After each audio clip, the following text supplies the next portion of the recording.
my front room.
Wow.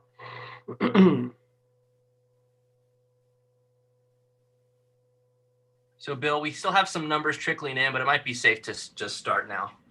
Okay. All right. So just start. Go ahead, right? Yep. Okay, let me get started here. I've already screwed up a little bit here. But welcome to the webinar. My name is Bill Jensen. As I said, you were in my front room. Welcome to front room in Salt Lake City. I have a fireplace in the background, but it's 85 degrees, so I didn't put a fire in for a fireside chat, okay? I'm a professor at the University of Utah and a consultant with Ancora Press and co-author of the Tough Kid series. And just to show you, this is what I look like in real life at the university. That's one of my better pictures, trying to look benign to the graduate students. And what I would like to do, and I'll repeat this in just a second, the way the webinar is going to be broken out, it's going to have two parts to it. I'm going to give a general overview of the concepts for what a Tough Kid is. Then we'll go into the Tough Kid book and the Tough Kid toolbox. And then after that, I'm going to answer any questions that you may have. But I'd like to turn it over to Nick now and let him at the technical aspects of how you ask questions. Hi, everybody. I'm Nick, and you should see now our full team here. So we're going to ask that you put any questions for Bill that you hope he can answer in the Q&A. Right at the bottom of your Zoom screen, you have a Q&A and a chat. We're going to use that to capture all the questions, and then hopefully Elizabeth and Caitlin will have some time to pick some good ones out for Bill. The webinar is being recorded, so if you have to jump off, know that you're going to get a link from us so you can watch it again. And feel free to use the chat and share your thoughts. So with that, I'll hand it back over to you, Bill. All right, thanks, Nick. Appreciate that. Okay, let's get started here. Introducing, as I said today, I'm going to be introducing in the webinar the Tough Kid book. And you have to realize that the Tough Kid book is sort of a conceptualization of what a tough kid is and a definition. And I'll talk more about that. It's really important for me to have you understand our perspective on what a tough kid is and what motivates a tough kid and the best ways to intervene with that student. The Tough Kid toolbox is different. It's a conglomeration or collection of freestanding interventions. And it really helps a great deal to understand why we pick those interventions and how we use them if you understand the conceptualization and the system that we have for tough kids. And this is based, I've been doing this now for 42 years. So our ideas are based on thousands of kids that we've educated and treated over the years. And nobody has all the answers, that's clearly for sure. And I'm not right all the times, but this is our perspective, if you will, okay? So the Tough Kid Toolbox is a collection of freestanding interventions.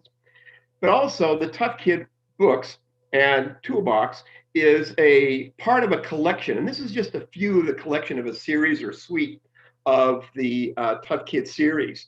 I have a parent book, a principal book, a new teacher book, functional behavior assessment book, bullying aspects. So it really runs the gamut and looks at a lot of different areas for tough kids. But it's important for me to have the users of a tough kid to understand our assumptions about a tough kid.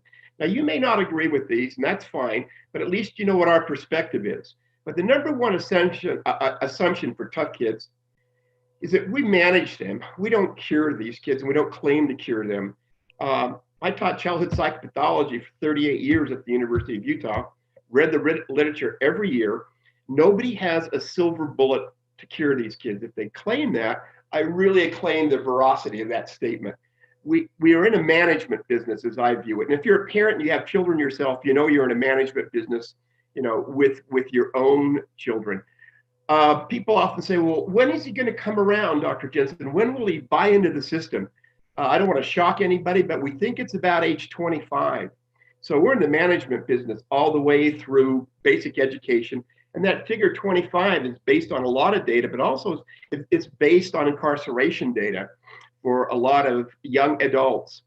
Assumption number 2, there are multiple causes for tough kids. It's not just one thing. Again, it's very simplistic to think that there's one little thing that causes being a tough kid. And if you just tighten down that little nut or bolt, that kid is going to operate at 100% efficiency. It doesn't work that way.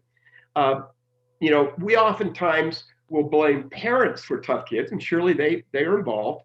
But believe it or not, parents oftentimes, aside from blaming their significant others, blame educators for their child.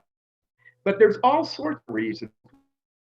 Even people say, well, genetics. Yeah, to be in the tough kid category, it's 4-to-1 males to females. And we know that basically, being male or female has a genetic base to it. And we also know this, that what he does at school, he does at home, and what he does at home, he generally does at school.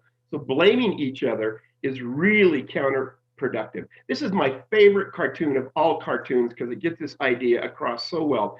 But it's parent-teacher conference night, and you got a parent and teacher night, and you got one of the people there, adults, both of them are shredded, by the way, saying, oh, you must be Timmy's dad. I'm Timmy's teacher.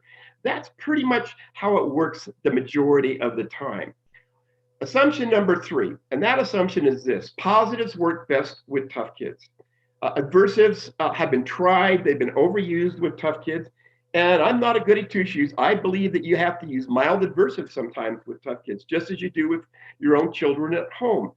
But these kids, tough kids, are 3 times immune to punishment and adversives. That means they can take 3 times before they'll even start changing their behavior. But what they're very unused to are positives.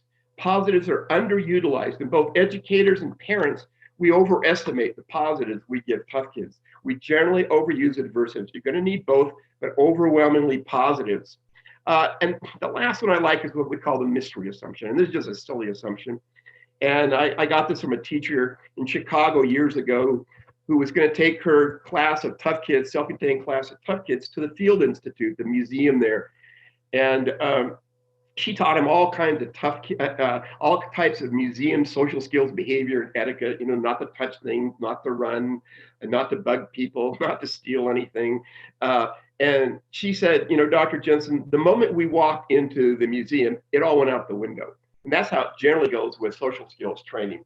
She says they were running everywhere, touching, and the guards were there. And she said, we came up upon this one exhibit, and she said, it transfixed the kids. She said, it was a giant banner, and it said on the banner, behind this curtain, because there was a curtain there, is the world's most interesting primate. And so they pulled back the curtain, and of course there was a mirror, and so they looked at themselves in the mirror and thought, oh, we're the world's most interesting primates. And they closed the curtain, and they were down looking at another exhibit, and she said, not 5 minutes later, she hears a scream and a thud.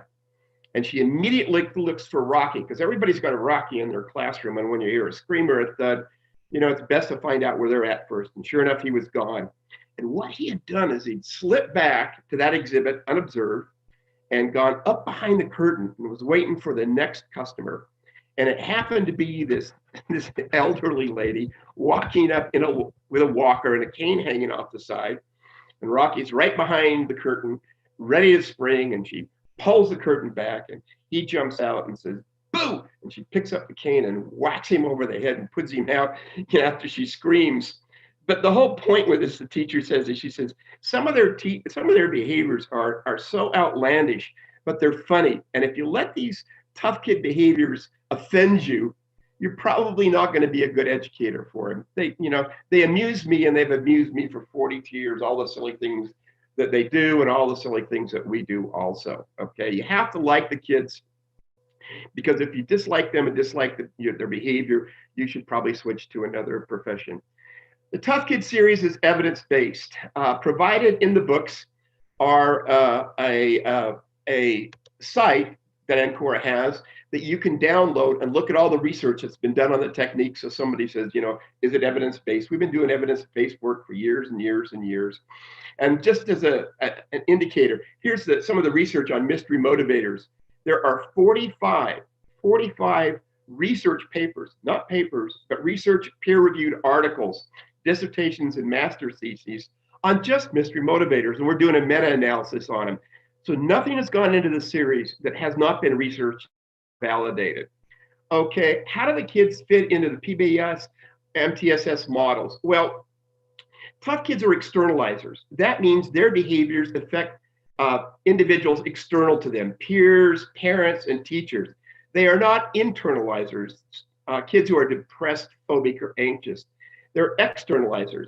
And so they really stand out in people's minds' eyes, these behaviors, because they really bother people. And they're actually the 500-pound gorilla on the top of the PBIS triangle. The PBIS triangle is incredible. It's worked well, foundations, PBIS. I mean, it's incredibly great model, advanced the education system light years. But the place that it has, I think, the most difficulty, and you may disagree with me, is right at the top with tough kids. And that's what this series is geared up for, are tough kids at the very top of that pyramid. Okay, we have a definition of tough kids. They don't particularly like labels. I use labels. I believe in labels for science. I believe in it for research, for classification. But when we start to use them educationally and clinically, oftentimes we give a label to a kid, we immediately drop our expectations for that kid. And how many times have I heard, always emotionally disturbed, you can't expect anything from him for that, or he's ADHD. We like our definition. It's a much broader definition. But as I said, tough kids are externalizers. That means they have behavioral excesses which affects others external to them. And these behaviors are things like non-compliance. And non-compliance is the signature behavior of a tough kid. They're aggressive, both physically and verbally. They are argumentative. It gets them in all kinds of trouble. They're argumentative until the cows come home. And they destroy property. And they also are off task. Now, I've highlighted non-compliance and off task here in yellow because we call these keystone behaviors. I'm going to explain what that is in a second. But they are very signature behaviors of a tough kid. The average tough kid is on task in a classroom 50% of the time. Now, that's not every tough kid, but it's the vast majority of tough kids. And we have data on over 3,000 kids just in Utah showing how they are off task about 50% of the time. But oftentimes what we forget in this definition, and this is absolutely critical if you use my materials, are the behavioral excesses. We forget the behavioral deficits. And the behavioral deficits for tough kids include this. They're what we call contingency governed. They are not rule governed. Most kids are rule governed. That means they've internalized a rule from their family, community, church, and they use that rule to govern and guide their behavior in uncertain and unsupervised situations. Tough kids are not like that. They are contingency governed, the research shows, which means the next thing in their environment, which captures their attention, will also control their behavior, I do not know any programs that are research validated that can teach rule governed behavior. The best that we've been able to come up with in my research groups are teaching tough kids to be self-managed, and we'll talk more about it as we go along. They have poor social skills. Their social skills are 2 years behind their peers in the 6th grade. This is Oregon data, by the way, out of the University of Oregon, Gerald Patterson. They are 2 years behind their peers. That means they act younger, but also they try to dominate social situations. So oftentimes they will be, Hill Walker has beautiful data on this. He shared with me years ago. The average tough kid that put in with a set of non-affected average kids will be rejected by those kids in an unsupervised way in about 45 minutes to an hour. And then they're academically deficient. 80% of tough kids are academically deficient. This is primarily in the reading area. And the long-term research data shows if there's anything we can do for tough kids to help them in the long run, it is to teach them basically to read. Because if you can't read in the long run, and you can't fill out the job application, and you can't read the job description, you are not going to do very well as a young adult. So back to my highlighted keystone behaviors. See the little arch there? Well, the keystone rock in the middle holds that arch together. And the moment you take that keystone out, all the other rocks in that arch falls. And that might be a bad thing if you're an arch, but it's a good thing if you're a tough kid. Because we know if we can manage the keystone behaviors, then a lot of the other behaviors that sort of orbit that keystone will also change for the positive. So we know that if we can change non-compliance to compliant behavior, we get a reduction in aggression and non-compliance almost automatically. And if we can change the off-task 50%, being on task 75 to 80% of the time, it displaces a lot of the other problematic behaviors without having to develop a special intervention for those behaviors. So the keystone behaviors are important, or pin behaviors are very important to us. One of the most important things to understand, I think, is coercive pain control. Now, as I indicated, there's a lot of different reasons the tough kids are tough kids. But one thing they almost all have in common is that they utilize coercion or pain control in the manipulation of others. And to really examine this sort of thing, I'd like to show you a little example of a coercive child talking with his mother. This is the cupcake kid, and it's really worth seeing this on YouTube. Nick, can I switch this back to you?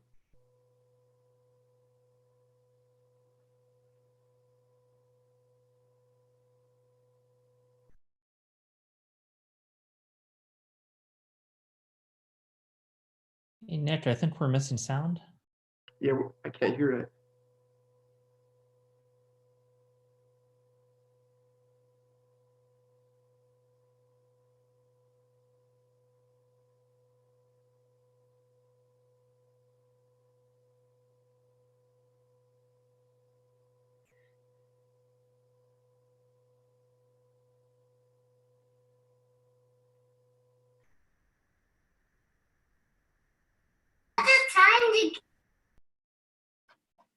Hey guys, I heard that the video played, but there was no sound. Is that right? That's right. Okay. You want me to play it again, Bill? I'm sorry. I think it was a technical snafu on my end. Sure. Yep, it would be great. Okay, here we go. These are little pop-ups, but he doesn't listen. But Linda, honey, look at this. Right now, they can't do anything if we can't get everything out of the wall. If we're gonna break everything down. I'm not breaking anything down. I'm just letting you know you cannot have cupcakes for dinner. Linda, like this thing, I never belong to you. Anything, they can't get anything and anything and anything. I'm done arguing with you. I'm not arguing with you. You need to listen to the things that I say because I'm the mom and I'm the adult. Listen to me all the time. That's perfect. That's perfect. So I go back to share screen now, Nick. Yep, go back to share your PowerPoint, Bill. Sorry for that, folks. Hey, that worked okay, though. Great. Well, that's funny, but in a funny way, it's not funny. And that being this. This is what we mean by coercion. Here you have the adult, here you have a child. The adult wants to get the child to do something. So they generally ask, wouldn't you like to, using a question format. The child commonly ignores you. The parent then tries to talk him into it or cajole him into it.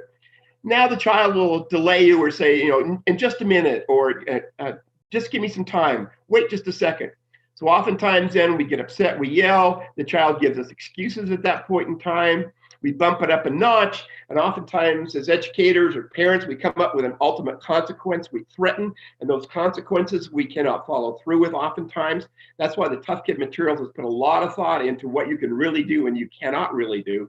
Now the child becomes angry and aggressive, and at this point in time,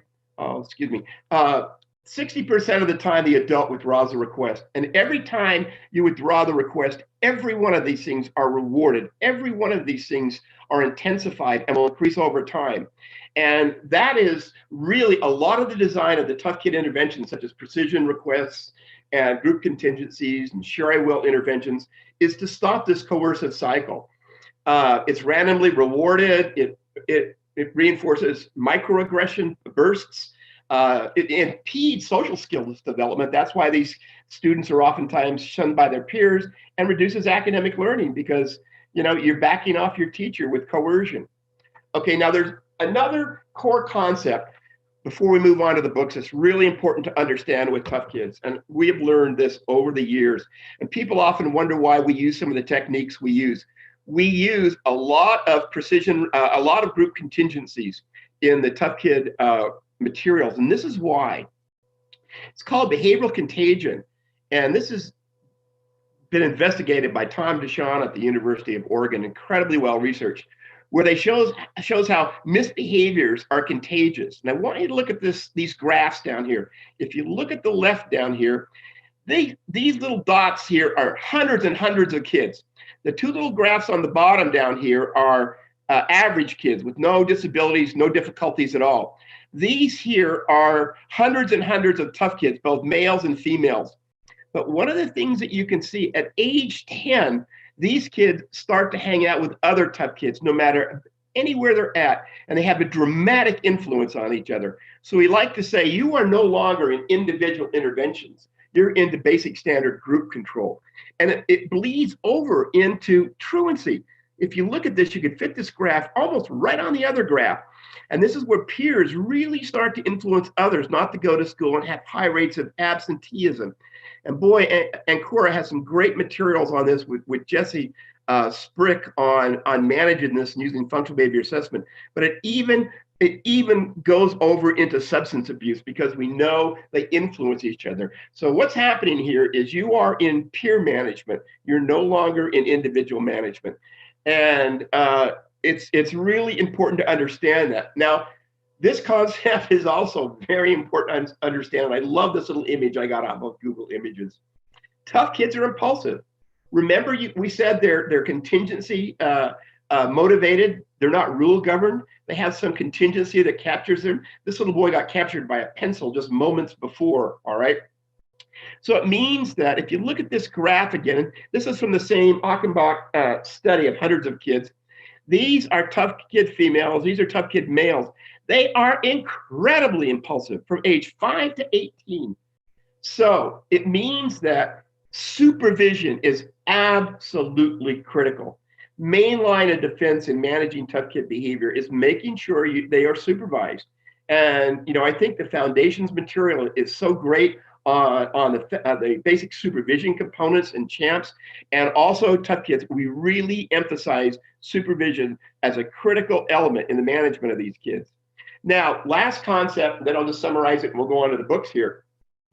I hear over and over and over again, tough kids are just not motivated. They're just not interested in academics. It's not in their fiber and being or personality. Well, I don't believe that. I don't believe it's a personality issue, and I don't believe it's one from home. I believe it's something else. And I like to say this to educators. How many non-motivated kindergarten kids do you see coming to school? Not very many. They're really motivated to show up the first day, the vast majority. They're there to drink the chocolate milk, not take a nap, rock and roll, and have a good time. How many non-motivated secondary students do you see? They're everywhere. You trip off of them. Something happened from kindergarten to secondary. In all those years, something happened. And then I started to read this research from Stanford, and I thought, that's the reason why. It's not a personality variable. It's not disinterest. This is what I think non-motivation is. And you may disagree with me, and that's fine. But I think it's like heavy metal poisoning. And people think heavy metal poisoning, the professor's gone nuts. No, I don't think so. With heavy metal poisoning, what happens is if you ingest heavy metals, mercury, cadmium, arsenic, they bond to your tissue, your body tissue. You can't flush them out. They're not like other poisons. They molecularly bond, and they stick with you for many years, actually. And so that's why they indicate to pregnant women, don't eat a lot of tuna fish sandwiches, because tuna fish eat a lot of little fish, and the mercury gets built up. And then when you consume that tuna fish sandwich, it bonds with your tissue and can cause neurological damage. Well, people say, well, what does that have to do with motivation? This is what it has to do with motivation. And that is the research out of Stanford showing that you will remember, this just astounded me, but it's so true. You will remember a negative event that's happened to you in your past about 80% better than you can recall and remember a positive event. Isn't that amazing? You'll remember 80% better something that was adversive and negative, a failure to you, than you will something positive. You'll remember when you were shown as a failure rather than as the star student. So what I believe, and this is what the Tough Kid book now really engenders, we believe you build up those negative academic failures in school, just like eating tuna fish sandwiches. You get them in your system, they bond with you, and they do not leave. They stick with you over the years. And tough kids who are impulsive to begin with, they may have a deficit background in reading and the basics to begin with, start to build those up over and over and over. And then finally, they just quit. Finally, they will just not try any academics because it has been adversive. Now, you may think that that's an oval polytheistic view of non-motivation, but I don't think so. We think the only way you get a non-motivated tough kid to be motivated over time is my favorite movie, What About Bob? Richard Dreyfuss and Bill Murray, okay? And the therapy they used that really worked wasn't death therapy in What About Bob? It was baby steps therapy, little teeny baby steps that are successful. So a lot of the materials in the Tough Kid book are teeny baby steps that make you successful, particularly in academics where we break it down and really highlight your successes over and over again so it sticks with you rather than the negatives. Okay, let me see here. And I love this. This is out of the new Tough Kid book. It's got the tough kid stuck at the bottom of an aquarium with a lot of fish, and we talk about heavy metal poisoning. So, all right, here in summary are the basic concepts before we jump off into the books now. I think you'll understand. Basically, we like our Tough Kid definition rather than the label, behavioral excesses and deficit, with keystone behaviors highlighted, those being noncompliance and off-task behaviors. Number 2, we have Tough Kid assumptions. It's multiply caused. And if you don't believe it's multiply caused, and it's one thing, for those of you out there with more than one child in your family, you just tell me how many of you have exactly the same type of children. They're different night and day, the most of them. That's because I've had children too, and I understand that. If the environment controlled everything, let me tell you, we'd have a lot of children who are identical. Then it's the exact opposite. Positives work better. We're in the management system. And like the kids, they can tell it when you like them. It makes a huge difference. It's critical to understand pain control because it's the most used technique by tough kids to manipulate others, including peers, teachers, and parents. You're into group management, particularly after age 10. The most important other being in a tough kid's life is another peer, and much less another tough kid peer. So it's positive group management is where we're at. Lack of motivation, I truly believe it's just like heavy metal poisoning. It builds up in your system. And it's a long trudge to get over that, but it can be done, and we've done it with many, many, many tough kids. And supervision is absolutely critical because these kids are impulsive. They're contingency governed. They are not rule governed. And then there's another area I'd just like to mention briefly, because this is going to be a challenge for us, particularly in the fall. We're going to have a lot of kids coming back to school, hopefully. They're going to be coming from unstructured environments that they've been in months. And a lot of kids will be tough kids. We're going to get those anyway, but we're going to have a lot of other kids who sort of show a degree of tough kidness because they've been isolated for months and months and months. And a lot of the techniques that we're going to be talking about out of these 2 books really apply to kids who have been COVID isolated for all of these months. So I will move on now to the books. Tough Kid book first. Remember, this is a book of conceptualizations and a system. but it also has a lot of basic standard intervention techniques that go along with it.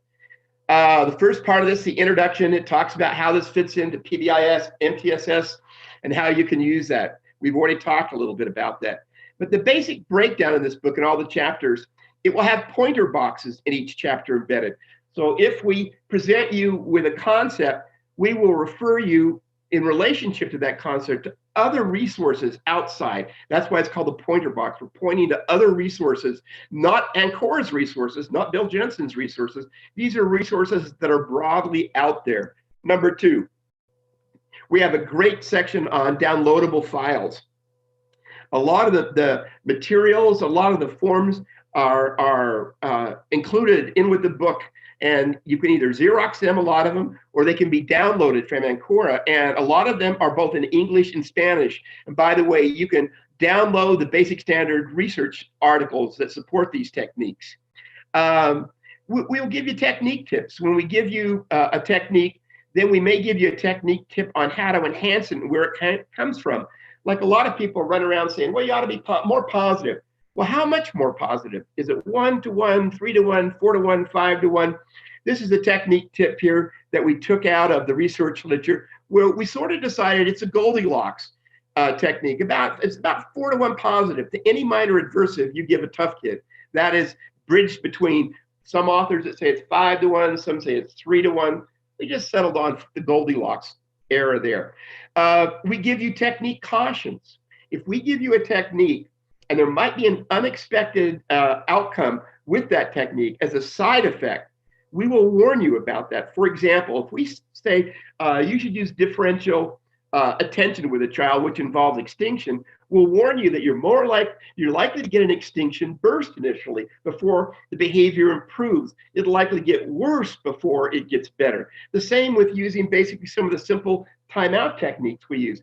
We'll give you a technique caution right off the bat that says it is impossible to be timed out of a negative environment unless that environment is reinforcing for you to be in. I don't care what kind of timeout technique you use, it ain't going to be successful. And then every chapter has a nutshell, and that's just the summary. We try to go through and highlight all the points that we presented. Okay, this is the first chapter in the Tough Kid book, and you can see I've tried to lay it out, and a lot of it we've discussed already. It has behavioral excesses and deficits. We've talked about the needs of social skills and academics. It has a whole section on assessment in here, on what we consider reliable assessment behavior checklist for social skills, functional behavior assessment. But it also has this last section, which is absolutely critical to the Tough Kid materials, and that it's rules. And everybody and their dog, including Matt's dog and my dog, talk about rules. But when you really look at the research on rules, it's really scant and it's really difficult. And there are a lot of myths that go along with rules. And we'd like just to go through some of these. First of all, there can be some pretty dumb rules out there that educators, this is Mrs. Mutner's few rules, and I love these. It's a cartoon. I love some of these rules. It says here, no wearing weird clothes. There's one here I love, no dorky hairstyles. Love that one. That would apply to me now, not being able to get a haircut during this pandemic. What I used to love to put up when I gave tests at the university for graduate students, and they'd always laugh, is no crying during the tests. And I'd also put down no sweating during tests. These are silly rules. They're not. This is actually a photograph taken by one of Natalie Allen's students, who's a co-author on the Tough Kid book, of an actual list of rules. And that's not a very good photograph because we had to do this pretty clandestinely.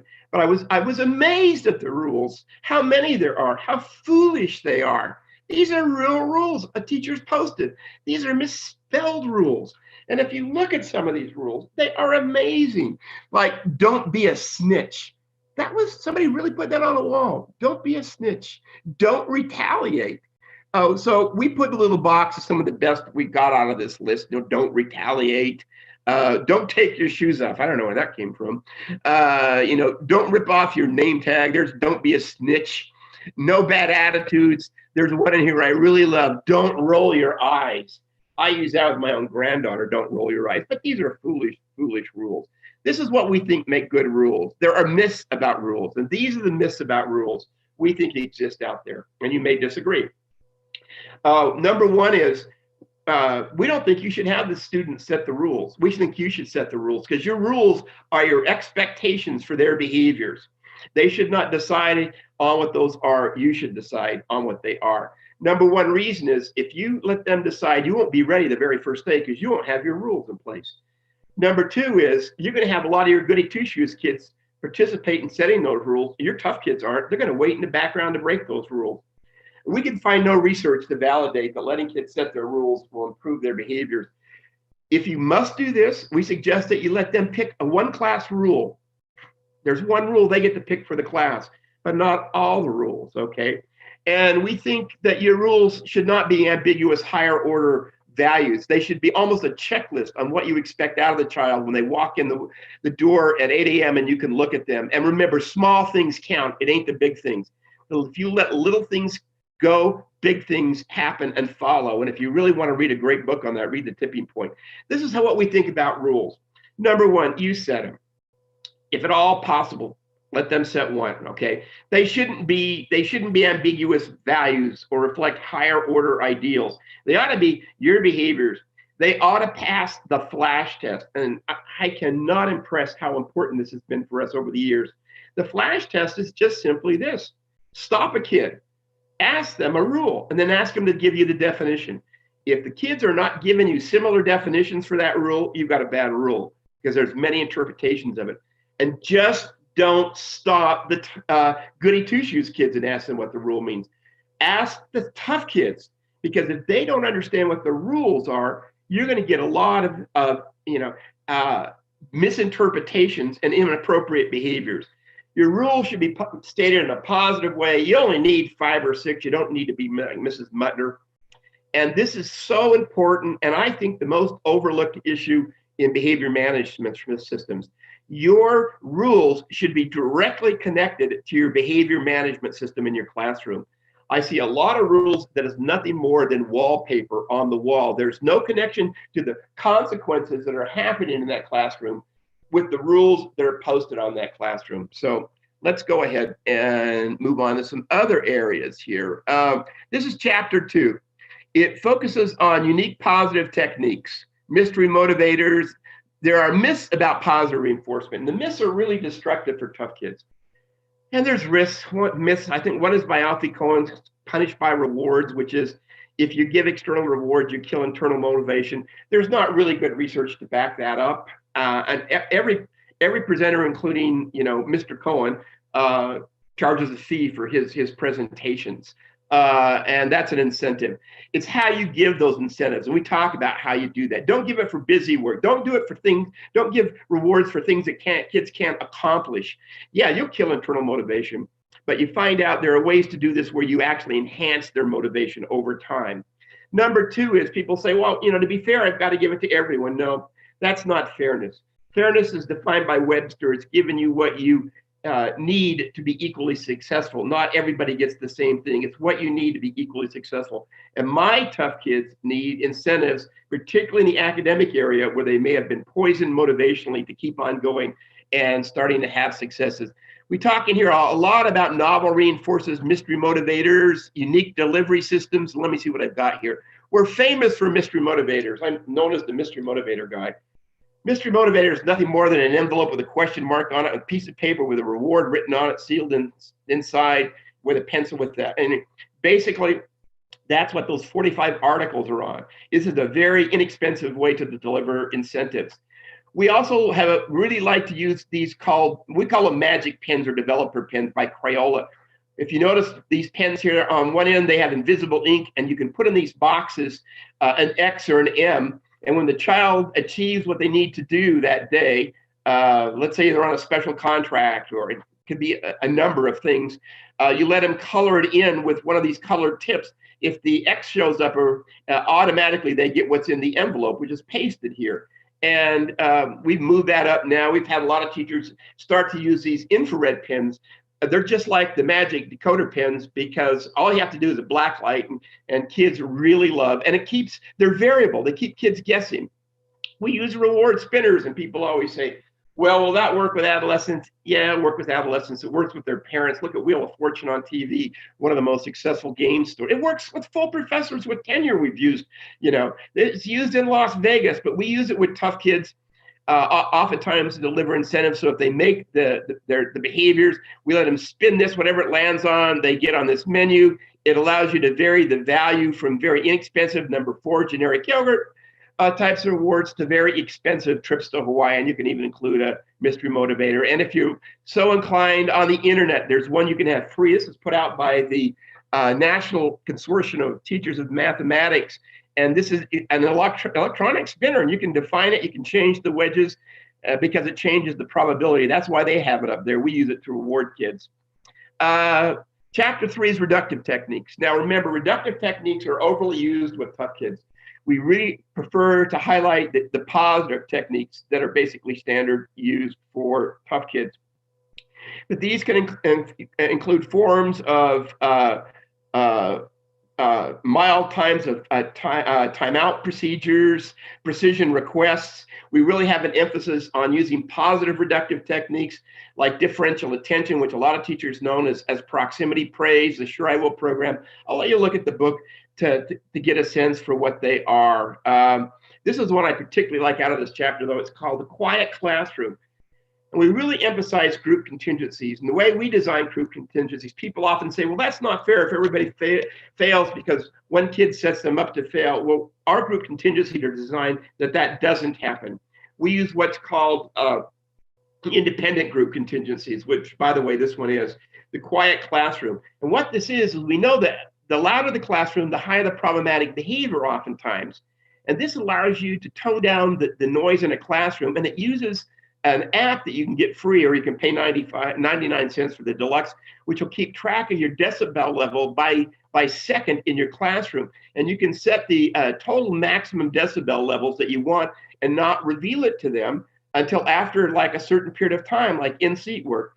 And it can be a group contingency. It is incredibly effective, and it is in the book and has been well researched.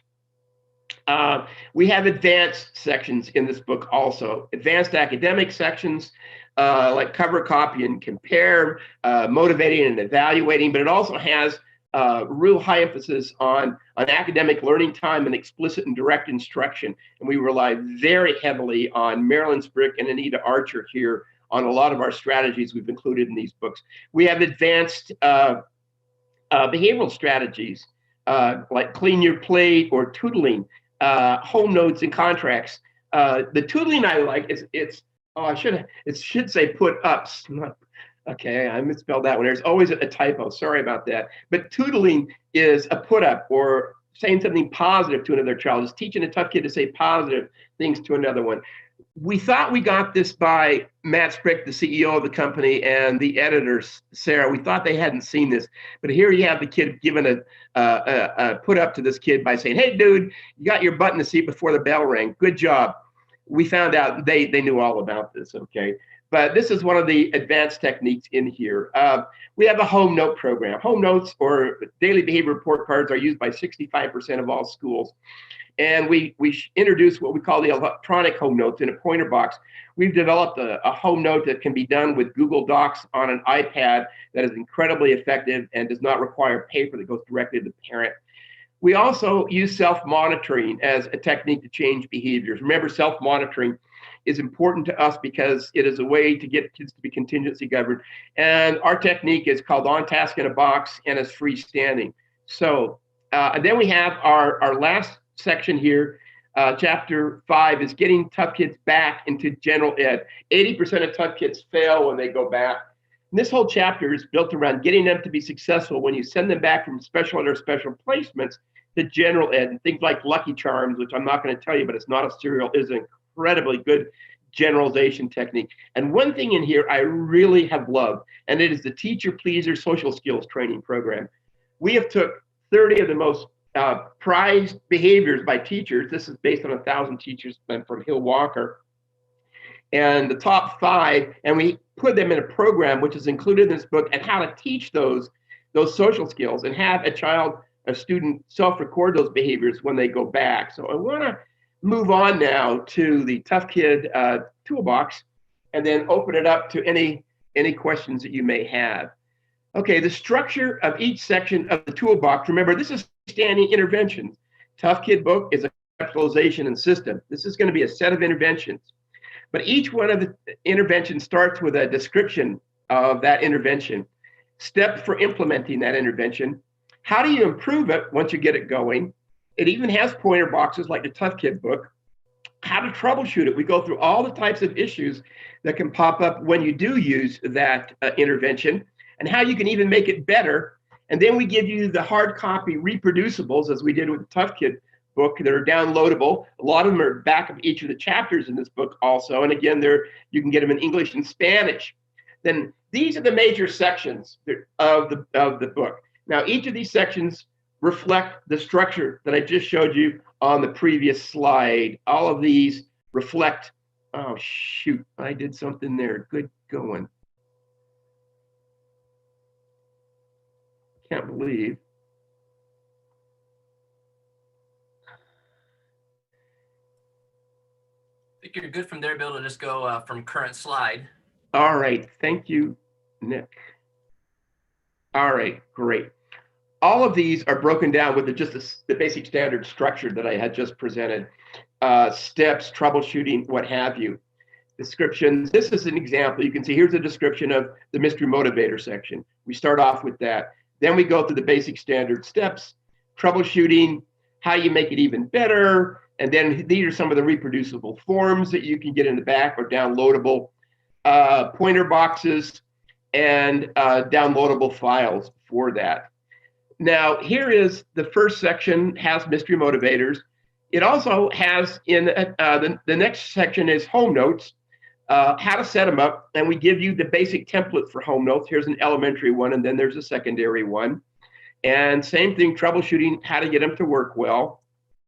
We also have a technique that I mentioned before called clean your plate. This is an interesting technique.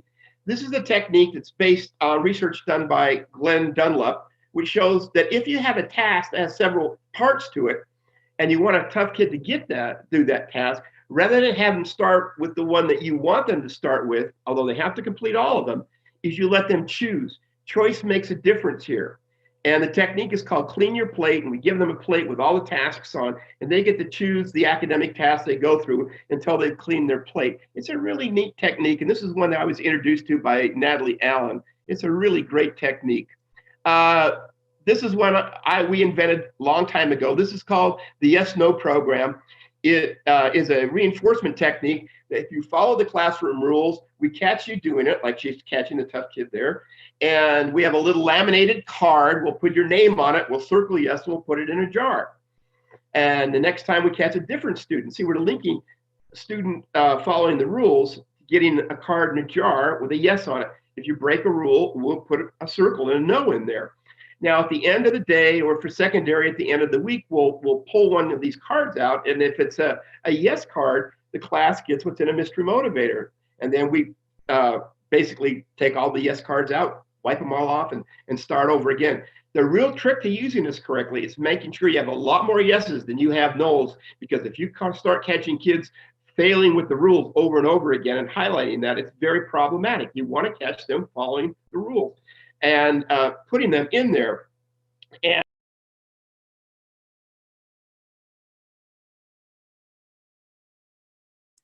Hey, Bill, you muted yourself, I think.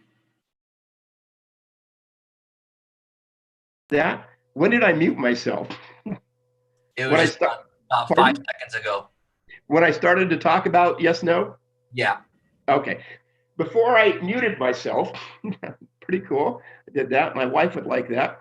I was talking about the yes-no program. And the yes-no program here is, you can see the teacher catching the tough kid, following a rule.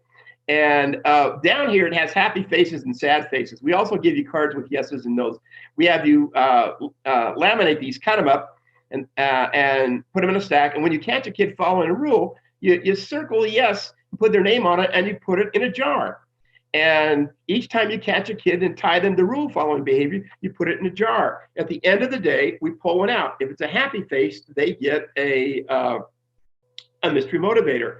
If it's a no They don't. And there's different variations on how to make this more successful. Some teachers have them count the number of happy faces, and there's still more happy faces than no's. They still get the mystery motivator. And you won't see this, but underneath it, we also have for secondary, it's a lottery-like card. It has a yes and a no on it. Instead of running it every day, we run it across the whole week. And I hope you can still hear me. Now, the next one here we use is basically a generalization intervention technique that is used. This is soda pop bottle timeout for recess. And what you do is you drink 2 bottles of 2-liter soda pop, go to Home Depot, get some PCV cement and paving sand, drill a hole in the little connectors on the bottom bottles, cement them with the paving sand, and we tell you how much paving sand in it. Spray circles out on your playground, put these in it, and then when children are, if they break a rule on a playground, you tell them it's soda pop bottle timeout, and you ask them to sit in the circle. They turn the bottle out, and it takes about 3 minutes for the sand to drain out. This is a very interesting, good technique, cheap. And by the way, the yes-no technique supplants a token economy. It is so much simpler than keeping track of points. I wanted to bring that up. Now, the next one we got off the internet, just new for this book, a teacher was using it, and I loved it. She called it glitter timeout. And instead of glitter bottle timeout, and instead of an hourglass made out of soda pop, she went and got a standard soda pop container or bottle container, went to Michael's and got glitter glue and put in there, and glitter. And we tell you how to do this and how much to put in. And it's like those orbs you have at Christmas time. You turn them upside down, and when all the glitter settles down. Okay, well, this one, we spray paint a circle, have the glitter timeout bottle in the circle. Child goes in for breaking a classroom rule, tell them to turn it up and watch and tell you when all the glitter is settled to the bottom, and it takes 3 to 4 minutes. And then they ask to come out. It's a very nice, unique technique. And the idea is to make this interesting. Now, the last one is functional behavior assessment. And I believe in functional behavior assessment, but I do not believe in functional behavior assessment that is not tied to intervention. I consider that a waste of a resource. But here you have the tough kid looking at all the motivations that he should use. All the functional behavior assessments, and we keep them very simple in the Tough Kid Toolbox and a Tough Kid book, are tied to interventions based on the antecedents and consequences that functional behavior assessment indicates. And we use an ABC model, which is familiar to many of you. A for antecedents, B for the behavior you're looking at, and C for the consequences. And we have an excellent pointer box in here that has been put out by Ancora that has functional behavior assessment for truancy and absences and bullying behavior. But what's really unique about these systems is that they are linked to intervention-based books that go along with them that are research-based, so you can look up the antecedent, the function, and it will lead you and suggest to you a series of interventions for that particular behavior. And I particularly like this for bullying because all bullies are not the same. All bullies have different motivations and different antecedents. And this system really, really looks at that. And that's it. I'm done. I'll open it up for questions. Silence. Hi, Bill. I have a question for you from the group. Heather is a special education director, and she said that in the past they've tried to motivate using external rewards, and was wondering about how to move to students toward internal motivation, toward that kind of internal autonomy and purpose. Sure. You won't like my answer, okay? Because that doesn't happen in the real world. Now, it happens to a degree, and this is the degree I'll talk about, and I'll do this just briefly. I agree with you. You want to move it from just material things to some things that have inherent value and internalized. But all of us still want external things, at least initially.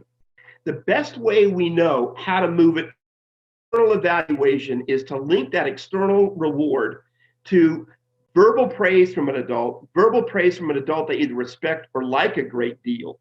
And then they slowly can fade those out over time. Will you fade them out 100%? I don't think so. Last time we went to Costco's, there were a lot of people down there looking for external rewards. But what you can do is move away from them primarily. You can move them to internal things, particularly if you take that external reward and you link it with the behavior that you want, the behavior that you're praising that child for. That is the best way, and it's not 100%, and I truly do not believe you'll ever get 100% in society for that. And I must admit, I just bought an electric bicycle, which is an external reward. And I rationalized it with my wife, who is a exercise person, to my internal value that it would help me get more exercise over time. So I know that's not 100% the answer you wanted, but it's the most realistic answer I have. You should not totally rely on external rewards. You should not totally rely on internal rewards, because I don't think it's going to happen in the long run. Good question. Great. Do you have time for one more, Bill? I absolutely do. One we had here was, should you let on to the fact that you think misbehaviors are funny in the moment? Do you let on to the fact, do you let the child know that?